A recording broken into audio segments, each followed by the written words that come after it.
When you start moving in a higher consciousness and you're helping bring other people up into a higher consciousness, you are going to face resistance.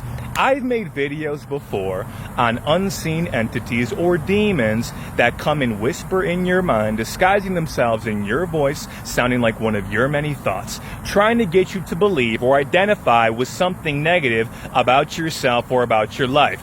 Now, when these entities, they can't get you to sabotage yourself, what they'll often do is they'll act through other people who have certain blind spots in their consciousness, certain sins that they engage in and justify, or they just live in a certain low frequency.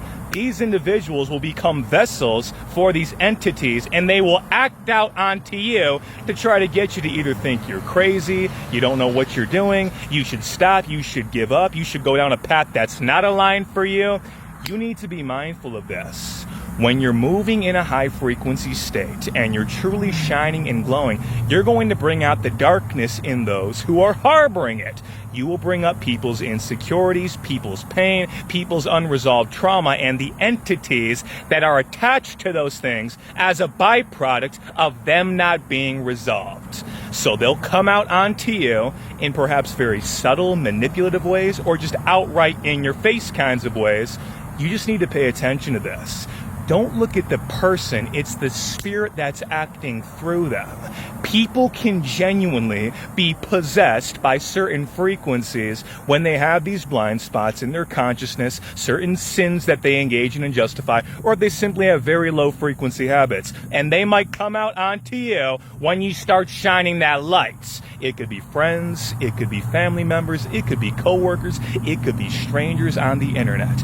I just want you to understand that when you start getting all this resistance, it's a sign you're doing something right. Because if you weren't really shining, if you weren't moving in a higher frequency, if you weren't helping uplift other beings to help them raise their consciousness, you wouldn't face that resistance. You wouldn't have these entities acting through other vessels, trying to convince you you're crazy, or gaslighting you, or manipulating you, or trying to get you to question yourself, or give up, or get you to do things that aren't good for you. It's a sign you're doing the right thing. You will face this resistance. Don't think there's something wrong with you. Rather, just see it as a confirmation. The darkness is being exposed by the light that you are embodying. And let me just say this too. A high vibration is immunity. When you keep your frequency up, it's like you have a force field around you. You also gain a level of discernment. You can see through manipulation, lies, sneaky behavior. You can feel and sense the entities that are acting through people when you're moving in a higher consciousness. So when your frequency inevitably drops, which it always will, that's part of being human, when you're tired, when you're stressed, when you feel overwhelmed, these are often the times they'll attack you the hardest, when you're in the lowest frequency. You need to understand positive actions that allow you to raise your frequency, allow you to not only see them, see the darkness when it's acting through people or even trying to act through you, but also it grants you a certain level of confidence in what you're doing. You can own yourself because you earn this spiritual power, this spiritual high, if you will, from the source for acting in alignment with what you're meant to be doing.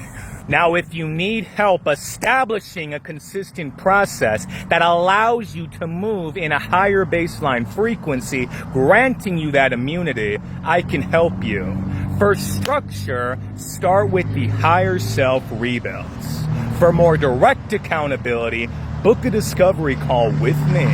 Link in my bio.